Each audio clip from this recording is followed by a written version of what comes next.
From LPM, Louisville Public Media. Welcome to On Track. I'm Aisha Jaffer. Federal job cuts are underway across the country as the Trump administration directs agencies to reduce staffing, resulting in thousands of layoffs. These changes raise questions about their impact, not just on the employees affected, but also on the government services they provide. Here in Kentucky, the federal government is the state's largest employer with more than 23,000 workers as of last year. What do these job cuts mean for federal employees, the agencies they work for, and the public that depends on them? What legal and union challenges are already in motion, and what comes next? Joining us to break it down are two experts in the middle of these developments. John Hetzel is the president of the American Federation of Government Employees, Local 1133, the Louisville-based chapter representing Veterans Affairs workers within the nation's largest federal employee union. John is a U.S. Navy veteran and lobbies Congress regularly for labor and veterans' rights. John, thanks for joining us. Thank you very much for having me.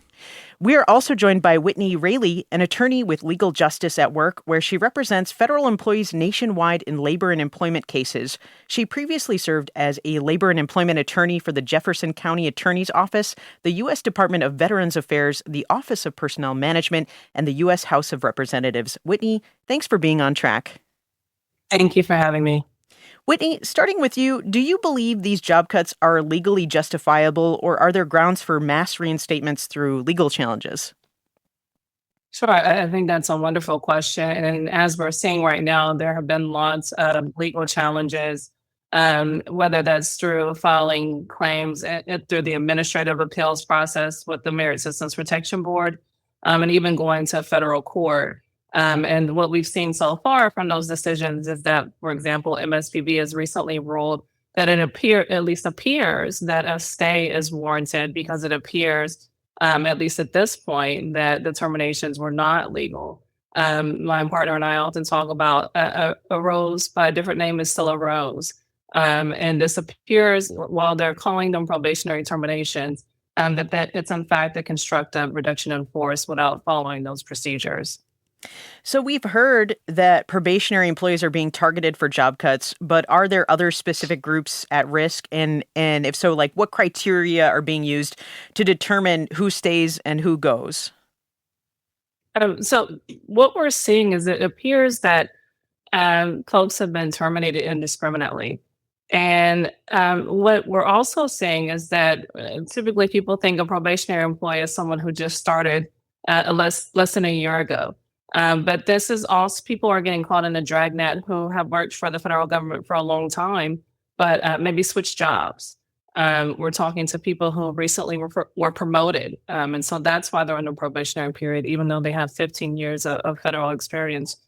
So it's not just new employees, which is sort of some of the messaging that we're seeing in the papers, but it's people who have been long-term federal employees with a proven track record of fantastic performance, and they're being penalized for that. Right. And I've seen it where like people have done seasonal work and have tried to get these permanent jobs for, long time. So probationary, like you said, could be people with 15 years experience or more even. John, is there anything you'd want to add? I just agree with what Whitney's saying. The problem right now is people are looking at it. There was very few numbers. It was, thousands. But people may not be aware, right, that agencies, including Veterans Administration, right, is preparing, as Whitney was saying, a reduction in force. That's completely different, right, than the indiscriminate firings, as Whitney just stated. And what that's going to be based on, and let me just say this, they're targeting 83,000 positions in Veterans Administration currently right now as we speak. They have until next week, each hospital, to provide the administration where they're going to make those cuts, right? And I think it's very important when Whitney said earlier, right, when they were indiscriminately firing probationary, that was truly a reduction in force, right? But now they're making it official. If you're going to take that amount out of there, that's considerable. And anybody that's saying that's not going to directly affect care, I'm a veteran. I get my care there. I know it's going to affect that. But the RIFs are based on not only seniority, but also performance. Even if you're a satisfactory employee and not outstanding, that could be a concern. It is also based on if you're a veteran, do you have veterans preference? So let me give you an example. You may have been at the agency working for 20 years. I may have been there 2 years, but I'm a veteran. I have veterans preference. I can bump you, okay, even though you've been there 20 years. And they're supposed to follow our collective bargaining agreement, which carries the weight of law. They're also, as Whitney can speak to, supposed to follow the statutes. We don't know if they're doing that or not currently because they're not involving labor in that. But we do know they're targeting 83,000 more removals under this roof. That's a big target too. And so you're touching on this, John, a bit, but if I want to ask this more directly, what impact do these job cuts have on veterans working in the federal government as well as those relying on the services? You talked about health care, but what else? Yes, ma'am. Well, those people that are being removed are veterans, a majority of them, especially in the first sweep that Whitney was talking about of the indiscriminate firings, including myself. I'm a veteran. I no longer work for the administration, but I did for 30 years.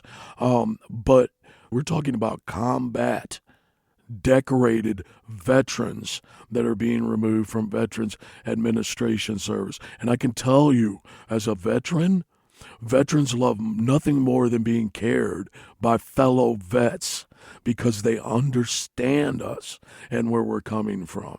And this administration is currently trying to inject political appointees in place of these government employees that have history being removed. So the Veterans Department is being targeted. Whitney, I want to zoom out a little bit. In Kentucky, are you noticing that other specific agencies or departments are more heavily targeted than others? And what does that sort of say about these decisions? Sure. So I think that what we're seeing is the agencies that have sort of been swirling around, essentially politicized, right? CDC, Veterans Affairs, which is always heavily politicized. We're seeing USDA, also particularly Department of Education. My daughter's daycare is actually right by USAID, and it was haunting to see the letters down and the black tape over the markings. So we're definitely getting calls from individuals who have worked or do work for those agencies. One thing I think a lot of people don't realize is that there's a lot of uncertainty. Some of these individuals have not been fired; they're on administrative leave, and they've been totally locked out of their systems. They can't access their personnel files. No one's answering their calls, so they don't know if or when they'll get off administrative leave. One of our clients is a veteran who has been placed on administrative leave because of the DEIA or DEI executive order. And he told me, he said, every time I go to bed and when I wake up, I don't know if I'm going to have a job. No one's communicating with me.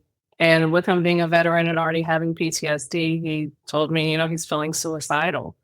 So this is really negatively impacting folks, the politicization of their agencies and the work that they were very proud of doing every day. I understand that. And I want to dive deeper into kind of the morale, the psychological tolls, things beyond financial tolls a little later on. But I want to ask, kind of on the immediate, like, Whitney, what legal challenges are currently in play to contest these job cuts? And what do you see as like the strongest arguments? Sure, absolutely. So this is very similar to when the pandemic happened. As an attorney, you got to be creative because you couldn't look back to, well, when was the last time? What's the case law from the last time we had a pandemic? Well, there's not any. So you got to be creative. Likewise, this is unprecedented. There's the argument that while they're calling this probationary termination, which you have very limited appeal rights, that it is a constructive rift, as I mentioned, and so you can appeal to the Merit Systems Protection Board. Also, there may be issues where it's violating provision, depending on what action is being taken, that it's violating sections of the collective bargaining agreement. So that might be appropriate for agreements or going to the FLRA. One of the other issues is that displacement of people on administrative leave violates the Administrative Leave Act, which says you can't, unless you're doing an investigation, like into misconduct, you can't place someone on administrative leave in excess of 10 days, which, Congress, and really on a bipartisan level, did not want. People were being put on admin leave for a year or so at a time. So there was really this cost saving in not doing that. That's ironic to see people being now placed on this indefinite administrative leave. I think there also may be some implications with regard to the Privacy Act. The termination letters have information in them that are not accurate. That's not accurate. For example, saying someone has poor performance when all the evidence says otherwise. That may be a Privacy Act issue. So there's lots of legal challenges. The Office of Special Counsels filed with MSPB. It has been successful in getting a stay in some of the probationary terminations. So that's really, really wonderful. And I think as those cases progress, we're going to see, what the viable legal claims are. But it's been reassuring to see in federal court and with MSPB them saying this looks illegal. And I have a question for both of you when looking at this, looking at these challenges, looking at these possible solutions. The administration says these job cuts are about reducing bureaucracy and saving taxpayer money. What are your thoughts on those claims? I'll start with you, John. Sure. I think there's a misconception right now that labor and also the federal employees do not think that the government needs to be cut, and that it's very interesting because I've been doing this labor thing for a long time, since 1989, and back in the early 90s, right, the American Federation of Government Employees was actually lobbying to drain the swamp, which is what they're talking about now, using it against us. We know, right, that there have to be cuts, but a lot of those cuts need to be made because they packed the agencies with middle management fat.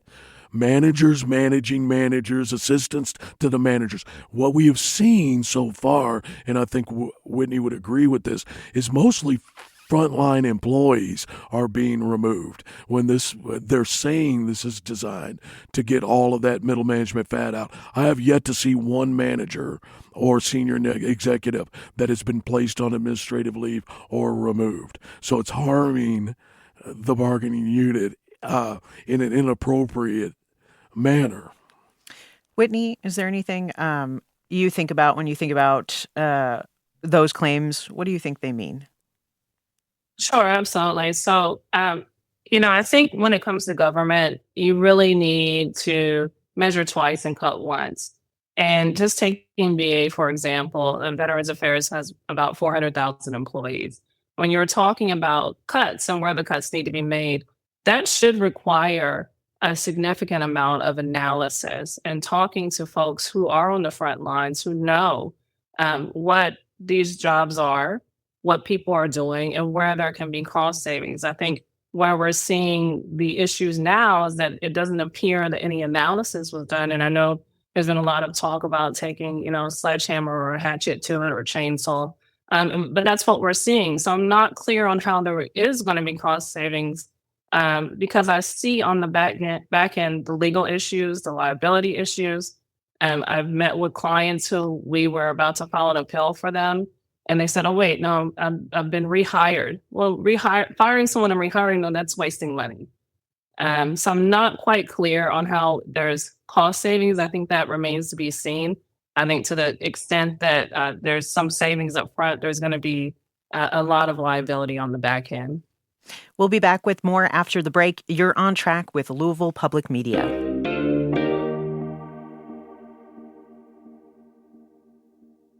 Springtime is just around the corner, and it's not too soon to start planting your garden. Maybe you're wondering if your spot is sunny enough to support sweet peas, how to make your rosebuds abundant, or when to prune your poplar. Ask our master gardeners. Call or text 502-814-TALK.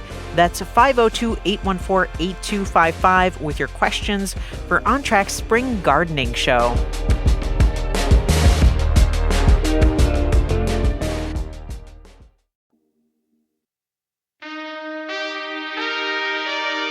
Welcome back to On Track. I'm Aisha Jaffer, and we are talking about the latest developments and federal job cuts with John Hetzel, president of the Louisville-based chapter of the American Federation of Government Employees, Local 1133, and Whitney Raley, an attorney with Legal Justice at Work.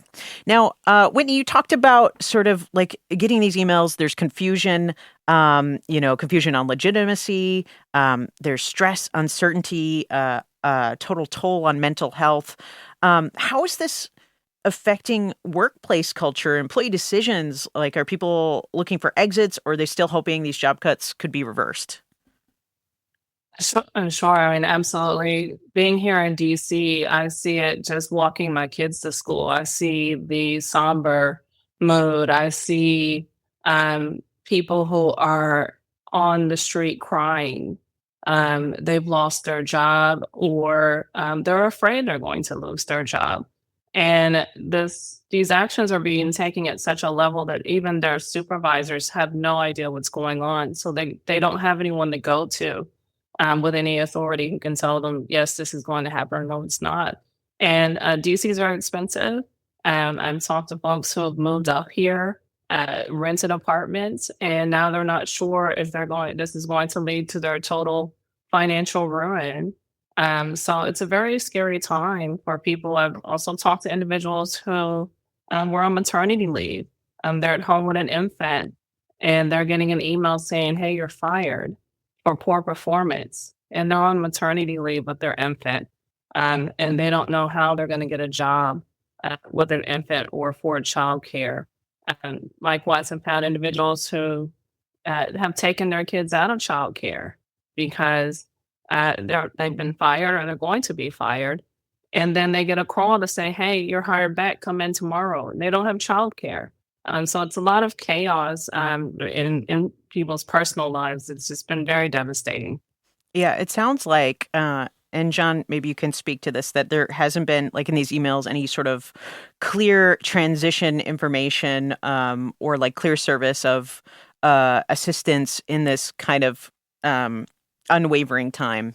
Yeah, 100%. Those emails that employees are getting are coming from the Office of Personnel Management. They are not by any individual. They are not signed by anybody.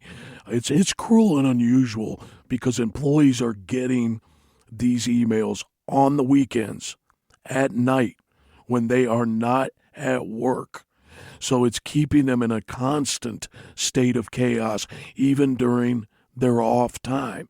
The level of anxiety, as Whitney was saying, is palpable. And we are talking to employees on a daily basis, just like Whitney and their firm, that are terrified. They don't know what's happening to them. And really, they feel as if, it's really, truly the sword of Damocles hanging over their head day to day and even on their off time about whether they're going to receive one of these. So, Whitney, what options do federal employees have when faced with these layoff emails? What legal protections exist if they believe their rights are being violated? So one of the things that I have seen someone do is when they've received this notice that you're being terminated for poor performance. I have seen a client who reached out to their supervisor, and their supervisor responded and said, I am devastated by this. I had no idea this was happening. You have been a wonderful performer. If there's anything I can do for you, here's my contact information. Not only is that the kind of empathy that we want to see from our public servants, but that's good evidence. And so that's evidence that, okay, in fact, this individual was not terminated due to poor performance, as you stated, not just in a letter, but in a letter on official government letterhead signed by a government official. I think no matter what your politics are, everyone can agree that if you get a letter from the CDC signed by the chief of human resources, the information contained in that letter should be accurate and truthful, not just because that's what the government is required to do, but also so that individual can move on and find other employment, and not sort of have this scarlet letter of you're a poor performer. When you think about some of these jobs, when someone's a pharmacist, getting fired for poor performance, it's not good. And it's really going to hurt your ability to get jobs in the future. And so I think that to the extent that employees can get answers before they're locked out of those systems, that's really good evidence whether you are going to file an appeal with the Merit Systems Protection Board, file a union grievance, or go to federal court on like a Privacy Act claim. So it's interesting to hear all this stuff. So I used to be a park ranger, and I'm still connected to a lot of people who work for the Department of the Interior. And I think when you think of park ranger or a lot of these federal jobs, there's a clear identity that comes into your mind. And a lot of these people feel like they're losing their identity. There's identity loss there. So on a moral toll, I'm hearing all this great things from the front lines that I totally understand. But something I think about is like that was one of the greatest honors of my life. And I always dreamed when I retire, I would return to being a park ranger. But this federal landscape is changing. And I'm not sure if that opportunity will be there when I retire. And I want to turn to you, John.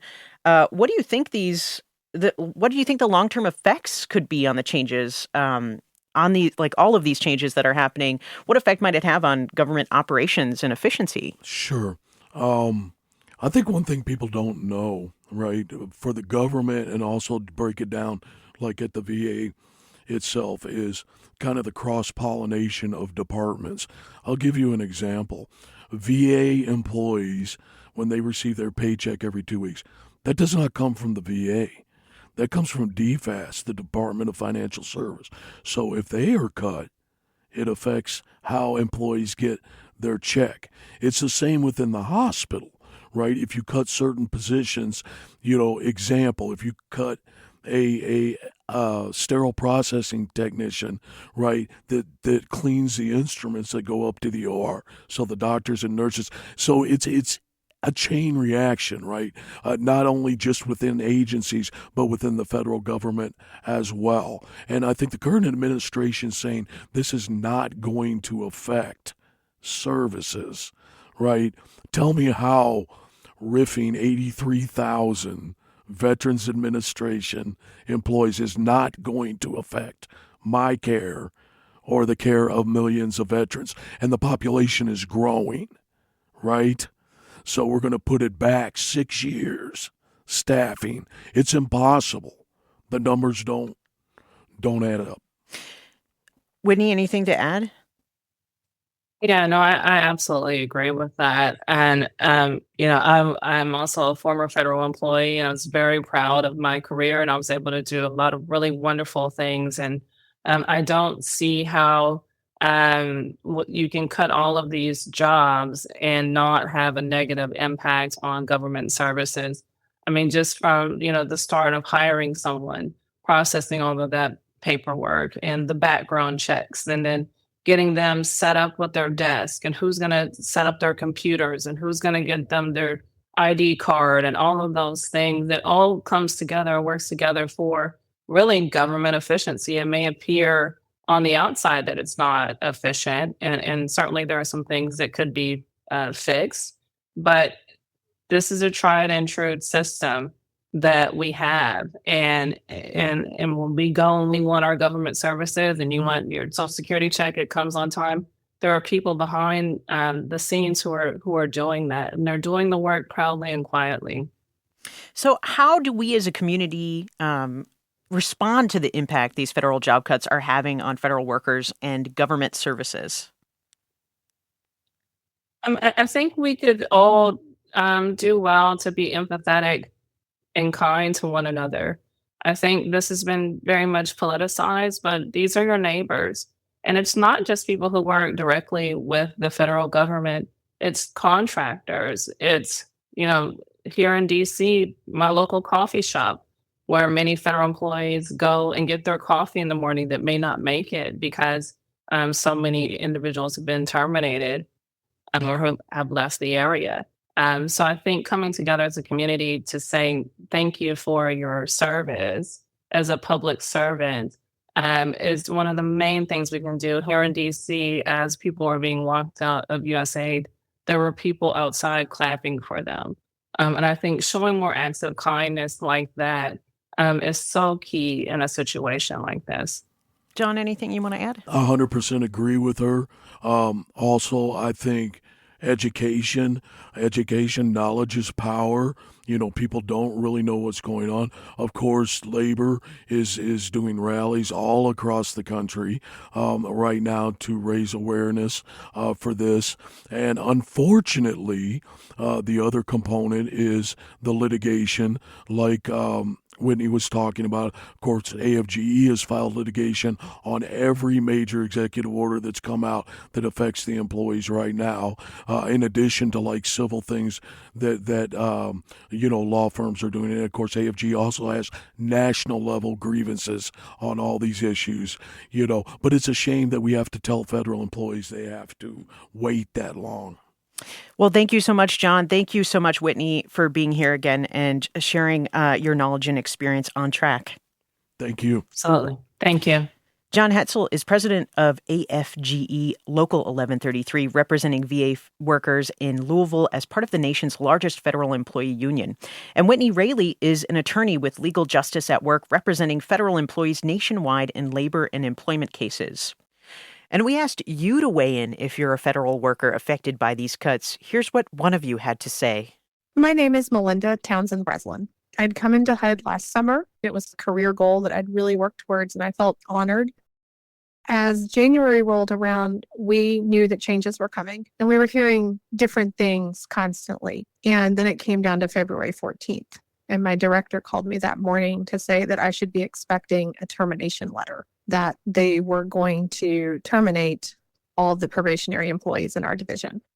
I was the breadwinner for my family, and now I'm being asked on applications, have you been terminated from a position? I have no desires to lie on any application, so of course I'm going to say yes, and then I have to explain the situation. I had made everything that I was working towards about serving those people who need safe and stable housing. And then now I have the opportunity to do it on a federal level and really have impact, and it's gone.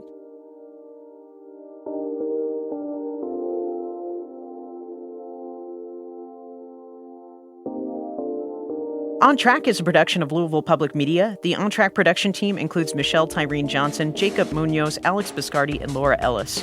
If you're just tuning in and you want to hear the full show, you can find it now at LouisvilleOnTrack.org or in your favorite podcast app. And let's continue the conversation. Is there something you want to hear about, something that matters to your Kentuckiana experience? Let us know by sending a text or giving us a call at 502-814-TALK or send an email to ontrack@lpm.org. I'm Aisha Jaffer, and remember, being kind is free. That's the start of community. Until next time, you're on track with Louisville Public Media.